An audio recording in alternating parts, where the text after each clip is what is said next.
Hello everyone. आज हम देखने वाले एपिसोड 4 जिसमें हम बात करेंगे पैराग्राफ टैग के बारे में, है ना। तो आइए हम स्टार्ट करते हैं। तो सबसे पहले हम यहाँ पे लिखेंगे HTML टैग, देन आफ्टर हम लगाएंगे यहाँ पे head tag, and then for the title हम यूज़ करेंगे टाइटल टैग। यहाँ पे हम दे देंगे क्या चीज़, पैराग्राफ टैग नॉर्मली, ठीक है। उसके बाद हमें ये क्लोज़ कर देना है। मैं बार बार आपको बोल चुका हूँ कि क्लोज़ करने के लिए आप ये राइट स्लैश लगाएंगे। ये आपका ओपन टैग है, क्लोज़ करने के लिए आप ये राइट जो स्लैश है ये लगाएंगे। तो ये आपका टाइटल क्लोज़ हो गया। उसके बाद हम क्या करेंगे, बेसिकली बॉडी टैग ओपन करेंगे। बॉडी टैग इसलिए क्योंकि हमारे इंटरनेट का जो मेन कंटेंट होगा, हमारे ब्राउज़र का जो मेन कंटेंट होगा वो बॉडी टैग के अंदर ही दिखेगा। अब वापस से हम आते हैं। सबसे पहले हम क्लोज़ कर लेते हैं क्या चीज़, बॉडी टैग, है ना। बॉडी टैग हमने क्लोज़ कर लिया। उसके बाद वापस से हम क्या करेंगे, हेड टैग क्लोज़ कर लेंगे। उसके बाद वापस से हम क्या करेंगे, HTML टैग क्लोज़ कर लेंगे। इसके बाद हम आएंगे बॉडी टैग के अंदर। यहाँ पे हमारा क्लोजिंग है, यहाँ पे हमारा ओपनिंग है। तो हमें अब जो भी कंटेंट लिखना है इसके अंदर ही लिखना है, ठीक है। तो बेसिकली अभी मैं बोल रहा था पैराग्राफ टैग, तो जिसके लिए हम पैराग्राफ के लिए P टैग यूज़ करते हैं, जिससे आप मल्टीपल लाइन लिख सकते हैं एक ब्राउज़र के अंदर, है ना। आप मल्टीपल लाइन शो करा सकते हैं by using the paragraph tag, ठीक है। तो अभी हम यहाँ पे लिखेंगे हेलो एवरीवन,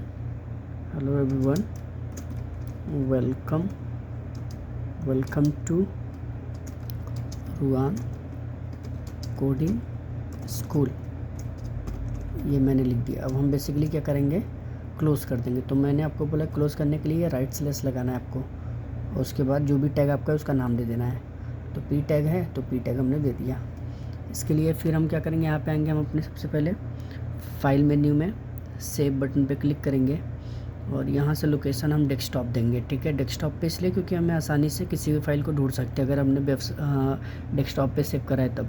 उसके बाद फाइल का नाम हम यहाँ पे देंगे, तो आप कुछ भी दे सकते हैं। मैं दे देता हूँ पैराग्राफ.html देना ज़रूरी है क्योंकि जो कोडिंग हम कर रहे हैं वो हमारा HTML में है।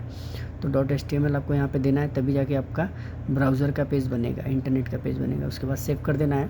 सेव करने के बाद मिनिमाइज़ करते हैं, हम आते हैं अपने पेज पे। ये आप देखो यहाँ पे पैराग्राफ नाम का यहाँ पे इंटरनेट का पेज बन चुका है। डबल क्लिक करके ओपन कर लेते हैं इसको हम, ठीक है। ये हमने डबल क्लिक किया, ओपन हम कर रहे हैं इसको, ठीक है। तो ये हमारा फाइल ओपन हो गया। अभी आप देखो हमारा जो हमने पैराग्राफ के अंदर लिखा था, hello everyone welcome to the Ruan coding school, ये यहाँ पे शो कर रहा है। और जो हमने यहाँ पे अभी टाइटल में दिया था, है ना, टाइटल में हेलो यहाँ पे पैराग्राफ टैग, अब आप देखो अब कहाँ शो कर रहा है, वो शो कर रहा है हमारे ब्राउज़र के इस वाले हिस्से में, यहाँ पे पैराग्राफ टैग, ये हमने टाइटल दिया था, ठीक है। तो एक चीज़ और है टाइटल टैग के बारे में, है ना। अगर ये जो कंटेंट हमने लिखा है, अगर हमें इस कंटेंट में कुछ चेंजिंग करना हो तो हम कैसे करेंगे। अभी हम कर रहे हैं, कुछ चेंज नहीं हो रहा है, तो इस जो यहाँ पे हमारा आउटपुट शो कर रहा है ब्राउज़र में, इसको चेंजेस, अगर हम इसमें कुछ चेंजेस करना चाहें तो इसके लिए आपको वापस आना पड़ेगा कहाँ पे, पैराग्राफ टैग में। ये बहुत ही नया चीज़ है, बहुत कम लोगों को पता है, ये मैं आपको बता रहा। यहाँ पे हमें क्या लिखना है, कंटेंट, है ना, कंटेंट, है ना, एडिटेबल। कंटेंट हमारा क्या होना चाहिए, एडिटेबल।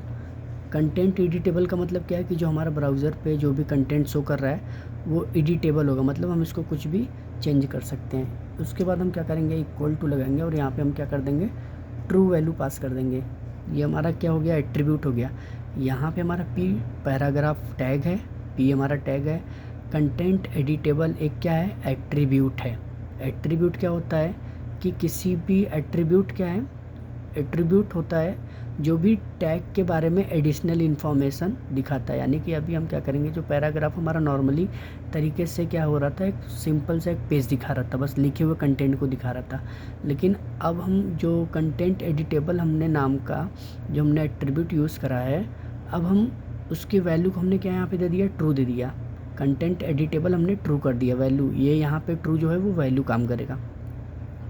ट्रू यहाँ पे एक तरीके से हमारा वैल्यू है, ठीक है। ये हमारा एट्रीब्यूट हो गया, ये हमारा एट्रीब्यूट का वैल्यू ट्रू हो गया। अब हम इसको सेव करते हैं। जैसे ही हम सेव करेंगे, अब आइए अपने ब्राउज़र में इसको वापस से क्या करिए, रिफ़्रेश करिए, है ना। जैसे आप रिफ़्रेश करते हैं, अब आप देखो आप इसके अंदर आप कुछ भी क्या कर पा रहे हो, लिख पा रहे हो। मैं चाहूँ तो ये पूरे चीज़ों को मैंने हटा दिया, है ना। बस हमने क्या कर दिया, रूआन कोडिंग स्कूल, है ना। ये इस तरीके से आप चाहो तो पूरे को हटा दो और यहाँ पे अपने मन से लिख सकते हो, hello dear welcome to Ruan coding school, ये इस तरीके से, है ना, आप लिख सकते हो। अब ये पैराग्राफ क्या है, एडिटेबल है। आप देखो मैं अपने मन से कुछ भी यहाँ पे लिख पा रहा हूँ। अब हम वापस से अपने कोडिंग में आएंगे और जहाँ पे हमने ट्रू रखा है वहाँ पे हम कंटेंट एडिटेबल हम क्या कर देंगे, यहाँ पे सॉरी एडिटेबल, है ना, हमने यहाँ पे क्या कर देना है, फॉल्स कर देना है।